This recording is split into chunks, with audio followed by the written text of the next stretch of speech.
Question number 15, a ladder 10 metre long, ठीक है, ladder की जो लेंथ है वो 10 मीटर दी हुई है। A ladder 10 metre long is leaning against a vertical wall. If the bottom of the ladder is pulled horizontally away from the wall at the rate of 1.2 meter per second, find how fast the top of the ladder is sliding down the wall when bottom is 6 meter away from the wall। इस तरह का question आपको दिया हुआ है, question number 15, ठीक है, exercise 1.2 का। तो यहाँ पर सबसे पहले आप देखिए कि एक वर्टिकल वॉल है जिसके सहारे से एक सीढ़ी, एक लैडर खड़ा हुआ है और इस लैडर की जो लेंथ है वो हमको दी हुई है। आप यहाँ पर क्वेश्चन में देखिए शुरुआत में ही दी हुई है उसकी लेंथ हमको 10 मीटर उसकी लेंथ है लैडर की, ठीक है, ये 10 मीटर है। इसके बाद और क्या दिया हुआ है, देखिए यहाँ पर bottom of the ladder is pulled horizontally away from the wall at the rate of 1.2 metre per second. यहाँ पर देखिए अगर ये हमने कंसिडर किया है लैडर, तो ये जो पार्ट है ये वाला, ये लैडर का बॉटम है क्लियरली और ये लैडर का टॉप है। तो क्वेश्चन में ये कह रहा है कि जो लैडर का बॉटम है ये सीढ़ी के फिसलने की वजह से दीवार से दूर जा रहा है। जाहिर है कि जब सीढ़ी फिसलेंगी तो ये जो टॉप है वो धीरे धीरे नीचे की तरफ आएगा और ये जो बॉटम है वो धीरे धीरे दीवार से दूर जाएगा। तो ये जो बॉटम है ये दीवार से दूर जा रहा है, ठीक है, और इसके दूर जाने की जो रेट है या स्पीड कह सकते हैं हम उसे, वो हमको दी हुई है 1.2 मीटर पर सेकंड। ये देखिए यहाँ पर ही दिया हुआ है 1.2 मीटर पर सेकंड, ठीक है। इसके बाद क्या करना है हमको मालूम क्या करना है, we have to find how fast the top of this ladder is sliding down, ठीक है, sliding down at the wall when bottom is 6 metre away from the wall. तो इसका रेट ऑफ जो चेंज है वो हमको दिया हुआ है, जो बॉटम दीवार से दूर जाना है उसका रेट ऑफ चेंज हमको दिया हुआ है, और जो टॉप नीचे की साइड में आ रहा है उसका रेट ऑफ चेंज हमको मालूम करना है। ये क्वेश्चन है मेन।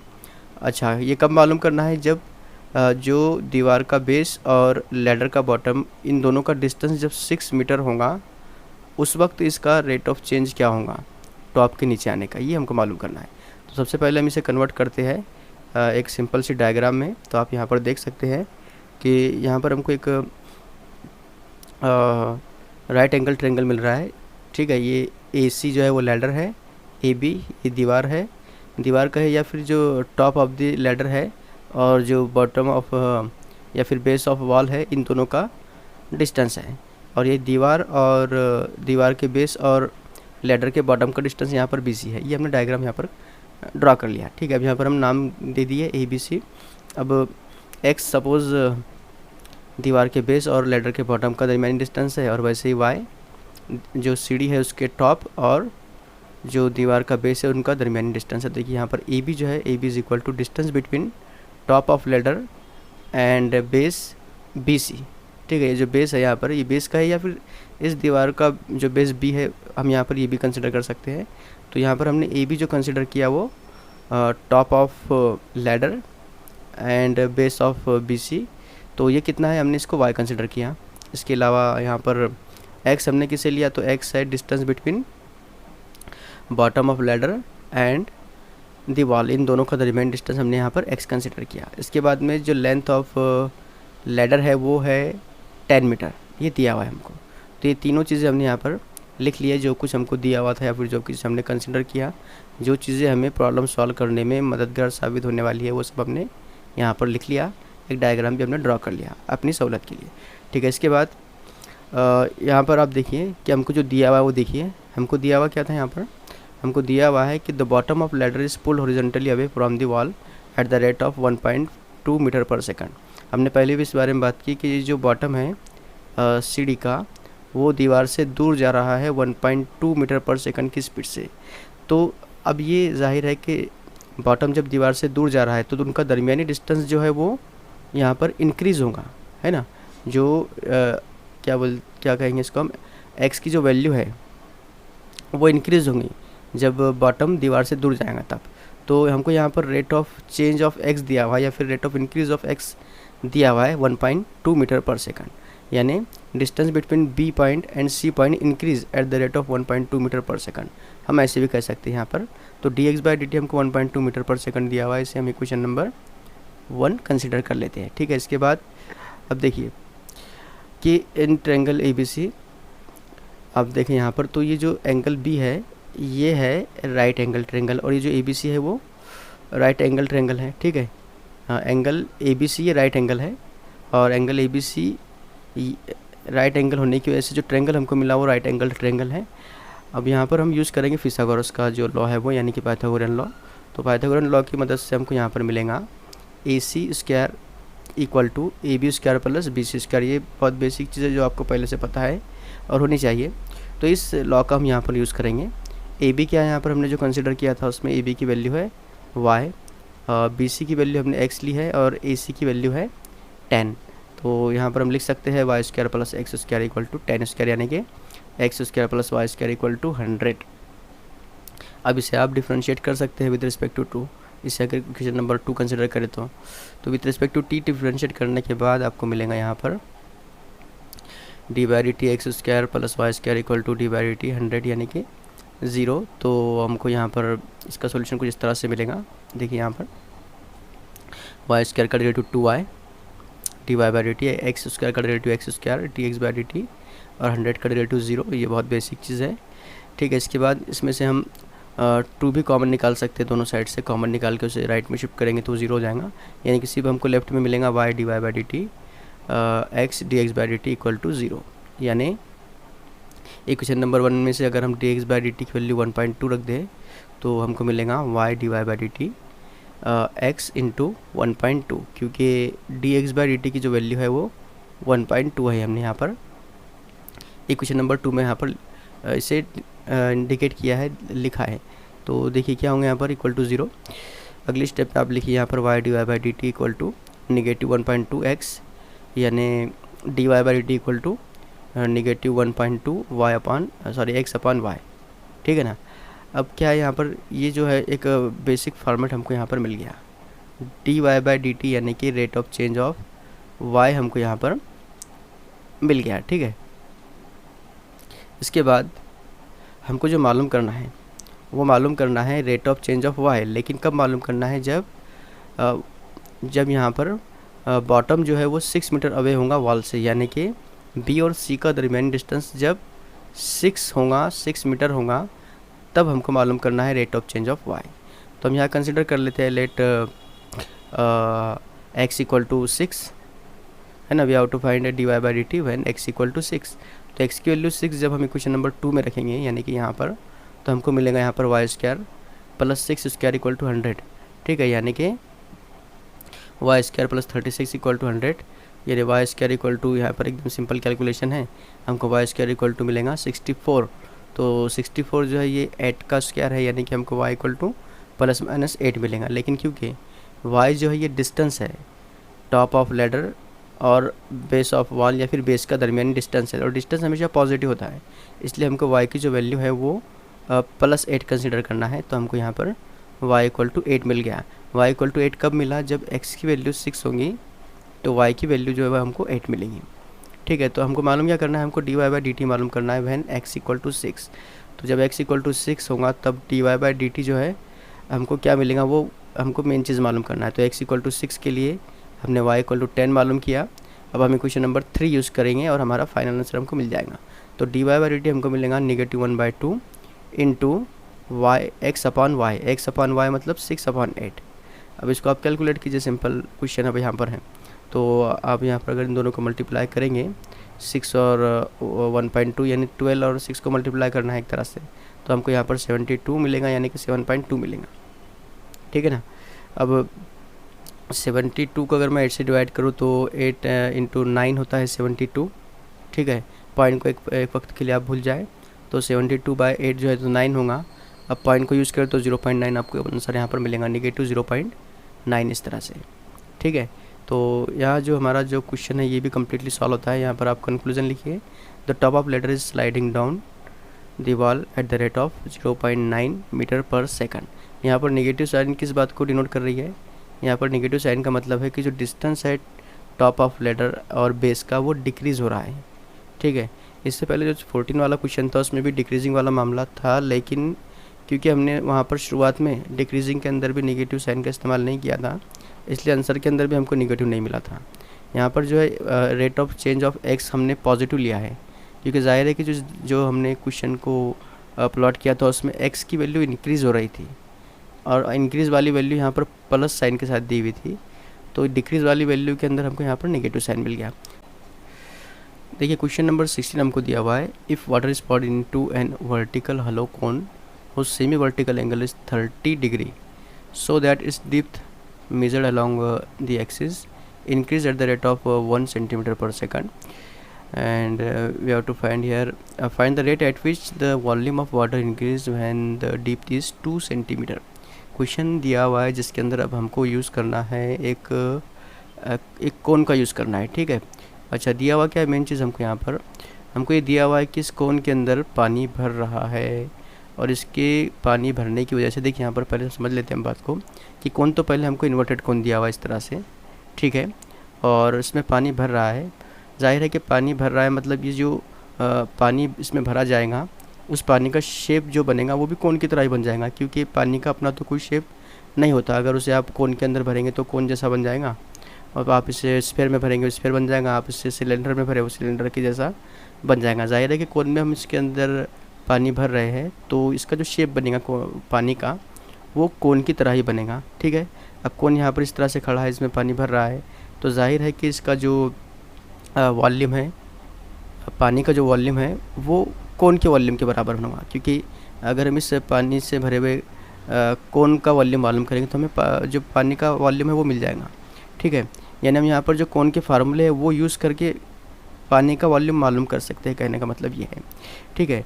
तो जैसे जैसे यहाँ पर पानी भरेगा वैसे वैसे इस कोन का वॉल्यूम, इस पानी का वॉल्यूम बढ़ता जाएगा, और ये जो कोन पानी की वजह से बन रहा है उसकी हाइट बढ़ेगी, उसका जो सरफेस एरिया है वो बढ़ेगा, उसका वॉल्यूम बढ़ेगा, जाहिर बात है, एकदम सिंपल चीज़ है। तो यहाँ पर हमको क्या दिया हुआ है, हमको सबसे पहले तो ये दिया हुआ है कि इस कोन का जो सेमी वर्टिकल एंगल है, क्वेश्चन के अंदर दिया हुआ है जो इसका सेमी वर्टिकल एंगल है वो हमको दिया हुआ है 30 डिग्री। तो ठीक है, यहाँ पर हम 30 डिग्री लिख लेते हैं। इसके बाद क्या है कि डिप्थ ऑफ शेडो, ये हमको सब आगे लिखना पड़ेगा, ठीक है। यहाँ पर हम सबसे पहले कंसिडर कर लेते हैं जो बेसिक चीज़ें हैं। अब देखिए यहाँ पर जो हमने पूरा कोन ड्रॉ किया है इसके अंदर आपको सिर्फ इतने कोन को ही कंसिडर करना है जिसमें पानी भरा हुआ है। इसका तो हमें कहीं पर भी यूज़ नहीं करना है, क्योंकि कोन का वॉल्यूम कब इंक्रीज़ होगा, जैसे जैसे पानी बढ़ेगा। इसकी तो हमें ज़रूरत नहीं है ना, हमें क्या करना है, हमको मालूम करना है वॉल्यूम ऑफ वाटर। हमें यहाँ पर खाली जगह से कोई मतलब नहीं है, तो हम सिर्फ इस कोन को ही कंसिडर करते हैं जहाँ पर पानी भरा हुआ है, ठीक है। तो हम यहाँ पर कंसिडर करते हैं लेट, सबसे पहले हम रेडियस कंसिडर करते हैं इसके बेस का। Let R is equal to radius of upper surface of water poured into cone. ये जो पानी की वजह से जो कोन बना, इसका अपर सरफेस आप देखिए तो ये सर्कुलर है। जाहिर है जो कोन होता है उसका जो बेस होता है वो होता है सर्कुलर, और ये पता है आपको। और वो जो कोन होता है वो कुछ इस तरह से बनता है। तो यहाँ पर कोन क्योंकि हमारा उल्टा है तो उसका जो अपर सरफेस है कोन का ये वाला, ये सर्कुलर है और इसका रेडियस हमने आर कंसिडर कर लिया, ठीक है। इसके बाद में एच जो है हम एच कंसिडर करते हैं। एच जो है वो हाइट है या फिर डिप भी यहाँ पर दिया हुआ है, यहाँ से लेकर तो यहाँ तक जो पानी की डिप्थ है वो हमने एच कंसिडर की है। एच कब, एट टाइम टी, एक टाइम कंसिडर कर लिया हमने, तो उस वक्त इसका जो हाइट है या डिप्थ जो है पानी की वो एच है। आर रेडियस है अपर सरफेस का, एच पानी की डिप्थ है। जैसे जैसे हम इसमें पानी भरते चले जाएंगे कोन का या पानी का वॉल्यूम बढ़ता चला जाएगा, इसकी डिप्थ और भी बढ़ती जाएगी, अपर सरफेस जो है वो और बड़ा होता चला जाएगा। अपर सरफेस बड़ा होने की वजह से उसका रेडियस भी बढ़ता चला जाएगा। सबके सब जो है चेंज होगा पानी के कम या ज़्यादा होने की वजह से। एंगल तो फिक्स रहने वाला है क्योंकि इसमें तो कोई चेंज यहाँ पर नहीं होगा, एंगल 30 डिग्री कांस्टेंट रहेगा, ठीक है। इसके बाद हम यहाँ कंसिडर करते हैं थीटा, जो कि हमको 30 डिग्री दिया हुआ है, सेमी वर्टिकल एंगल 30 डिग्री दिया हुआ है। इसके बाद V volume of cone, volume of cone का ज़ाब्ता आपको पता होना चाहिए। वॉल्यूम ऑफ कोन, लेकिन कौन सा कोन, यहाँ पर आप देखिए volume of water poured into cone. तो ये जो कोन पानी की वजह से बन रहा है उसका वॉल्यूम हमने वी कंसिडर किया। तो पानी का वॉल्यूम बोले या फिर कोन का वॉल्यूम बोले, एक ही बात है यहाँ पर। तो कितना होगा यहाँ पर वॉल्यूम, तो आपको फार्मूला पता होना चाहिए कि जो कोन होता है उसके वॉल्यूम का फार्मूला होता है 1/3 pi R square H, 1/3 pi R square H. R क्या होता है यहाँ पर, आर जो कोन होता है उसके जो अपर सरफेस होता है या बेस जो होता है उसका, जो यहाँ पर बेस ऊपर दिया हुआ है, तो बेस का रेडियस होता है, कोन का जो बेस होता है वो सर्कुलर होता है, उसका रेडियस होता है आर। एच जो है वो कोन की हाइट होती है, लेकिन यहाँ पर एच कोन की डिप्थ है। ठीक है, तो ये सब कुछ हमने यहाँ पर लिखा, जो कुछ दिया हुआ था, जो कुछ हमने कंसिडर किया। ठीक है, अब इसके बाद हम देखते हैं कि इस प्रॉब्लम में और क्या दिया हुआ है। तो देखिए यहाँ पर हमको दिया हुआ है कि जो डिप्थ है, depth of water increasing at the rate of 1 centimetre पर सेकंड। अच्छा, इतनी स्पीड से उसकी डिप्थ इंक्रीज़ हो रही है। ठीक है, तो हमको जो दिया हुआ है हम पहले लिख लेते हैं, given depth of water increase at the rate of 1 centimetre पर सेकंड, इतना दिया हुआ है। यानी हमको डिप्थ यानी H D H by D T दिया हुआ है, D H by D T 1 centimetre पर सेकंड दिया हुआ है। इसे क्वेश्चन नंबर 2 कंसिडर करें। ठीक है, इसके बाद क्या करना है हमको, तो हमको जो मालूम करना है वो मालूम करना है rate of increase of water volume when depth is 2 centimetre. तो देखिए हमको क्या मालूम करना है यहाँ पर कि जैसे जैसे पानी यहाँ पर भर रहा है, इसकी डिप्थ जो है वो इंक्रीज़ हो रही है 1 सेंटीमीटर पर सेकंड की स्पीड से। ठीक है, 1 सेंटीमीटर पर सेकंड की स्पीड से इस वाटर की डिप्थ इंक्रीज़ हो रही है। तो हमको ये मालूम करना है कि इसका जो वॉल्यूम है वो कितनी स्पीड से इंक्रीज़ होगा, ये इतना ही हमको मालूम करना है। ठीक है, अच्छा, और इसमें कब मालूम करना है, जब इसकी डिप्थ 2 सेंटीमीटर होंगे उस वक्त मालूम करना है। ठीक है, यहाँ पर हमको एकदम सिंपल बात यह है कि हमको D V by D T मालूम करना है। वाटर का वॉल्यूम हमने कितना कंसिडर किया था, वाटर का वॉल्यूम हमने कंसिडर किया था v। ठीक है ना, और डिप्थ कितनी है h। तो जब h की वैल्यू 2 होंगी तब हमको मालूम करना है D V by D T, D V by D T at H is equal to 2। ये हमारा मेन क्वेश्चन है। अब इसमें हमको सब कुछ मालूम है, सिर्फ एक छोटा सा कैलकुलेशन करना है, हमको आंसर मिल जाएगा। तो देखिए D V by D T के लिए हमको v की ज़रूरत पड़ेगी। v कितना है, v 1/3 pi R square h। ये हमने फार्मूले की मदद से यहाँ पर लिखा कोन के वॉल्यूम के। तो D V by D T हमको मिलेगा D by D T 1/3 pi R square h। ठीक है ना, अब देखिए इसे हमें क्वेश्चन नंबर 3 कंसिडर करते हैं। हमारे क्वेश्चन के अंदर आप देखिए कहीं पर भी हमको आर के ताल्लुक से कुछ दिया हुआ नहीं है, रेडियस के ताल्लुक से हमको कुछ भी नहीं दिया हुआ है, ना change of rate of change of radius दिया हुआ है, ना ही आर की कहीं पर वैल्यू दी हुई है। ठीक है, और ना ही हमें आर मालूम करना है। तो हम इस आर को ख़त्म करने की कोशिश करेंगे। हमारा जो भी प्रॉब्लम है वो हम डीप की मदद से सॉल्व कर सकते हैं, क्योंकि हमको rate of change of deep दिया हुआ है। ठीक है ना, जो उसकी डीप इंक्रीज़ हो रही है वो दिया हुआ है पहले तो, और हमें जो वॉल्यूम का रेट ऑफ चेंज मालूम करना है वो डीप इक्वल टू 2 होगा तभी मालूम करना है ना। यानी जो पूरा प्रॉब्लम है वो अगर एच में कन्वर्ट कर लेते हैं तो हमें और भी आसानी होगी। तो हम एक रिलेशन मालूम करने की कोशिश करेंगे यहाँ पर आर और एच के अंदर। देखिए क्या बात है यहाँ पर, ये जो सेमी वर्टिकल एंगल है ये है 13 डिग्री का, बराबर। ये है रेडियस आर, बराबर, ये इसका रेडियस है बेस का, और ये है डीप एच। तो ये जो ट्रेंगल यहाँ पे बन रहा है, ये ऐसा ट्रेंगल बन रहा है यहाँ पर। ठीक है ना, ये इस तरह का ट्रेंगल बन गया। ये सेमी वर्टिकल एंगल है जो कि 30 डिग्री है। ये डीप है वाटर की जो कि एच है। ये अपर सरफेस का रेडियस है, और ये जो एंगल है ये 90 का एंगल है, मतलब ये ट्रेंगल राइट एंगल ट्रेंगल है। अब यहाँ पर आप फिसागोरस यूज़ कीजिए या फिर कोई और तरीका यूज़ कीजिए। मेरे ख्याल से अगर मैं यहाँ पर tan थीटा का ज़ाब्ता यूज़ करूँ, tan थीटा कितना होता है, tan थीटा होता है opposite side by adjacent side. तो मुझे यहाँ पर एकदम आसानी से मिल जाएगा tan theta equal to R upon H. तो चलिए देखते हैं यहाँ पर। तो अगर हम डायग्राम को ऑब्जर्व करें तो हमको यहाँ पर मिलेगा tan 30 equal to opposite side by adjacent side, मतलब कि r बाय एच। tan 30 कितना होता है ये आपको पता होना चाहिए। tan 30 होता है 1/√3 equal to r by H आपको मिलेगा, यानी कि हमको h और r के दरमियान रिलेशन मालूम करना है। तो हमको यहाँ पर मिलेगा h upon √3 equal to r।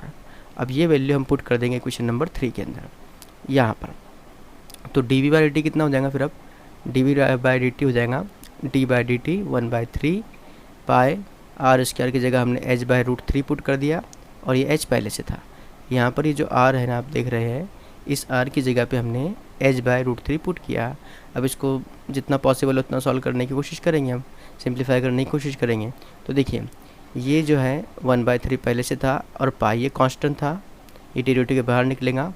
यहाँ पर h स्क्वायर ऊपर हो जाएगा।